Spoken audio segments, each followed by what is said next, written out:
शिर्डीतील सामाजिक धार्मिक कार्यात अग्रेसर असलेले व्यक्तिमत्व म्हणून परिचित तरुणांचे लाडके शिर्डी नगर परिषदेचे माजी उपनगराध्यक्ष गोपीनाथ बापू गोंदकर यांची नुकतीच शिर्डी विविध कार्यकारी सोसायटीच्या चेअरमनपदी सर्वानुमते निवड करण्यात आली।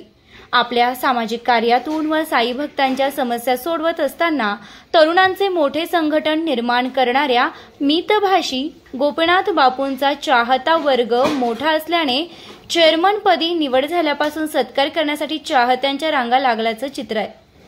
चेअरमन गोपीनाथ बापू गोंदकर यांच्या मार्गदर्शनाखाली कार्यरत असलेल्या साई मंदिर गेट क्रमांक 4 जवळील साई पूजा रिक्षा स्टँडचे चालक मालक यांनी आज गोपीनाथ बापूंचा शाल पुष्पगुच्छ देत फटाक्यांच्या जोरदार आतिषबाजीत भव्य सत्कार करत पुढील वाटचालीस शुभेच्छा दिल्या आहेत। शिर्डी विविध सोसायटी चेअरमनपदी गोपीनाथ बापू गोंदकर यांची निवड झाल्याबद्दल साई पूजा रिक्षा स्टँड गेट नंबर 4 यांच्याकडून बापूंचा सत्कार करण्यात आला व आमच्या रिक्षावाल्यां पाठीमागं बापू खंबीरपणे उभा राहतात। कधी पण अडचण आली तर बापूंची साथ आम्हाला असतेच।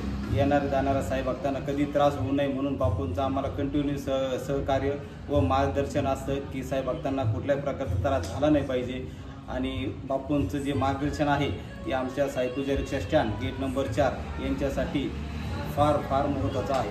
आणि अशा व्यक्तिमत्व असलेले गोपीनाथ बापू गोंदकर यांची चेअरमनपदी निवड झाल्याबद्दल साई पूजा रिक्षा स्टँड यांच्याकडून खूप खूप बापूंना हार्दिक शुभेच्छा।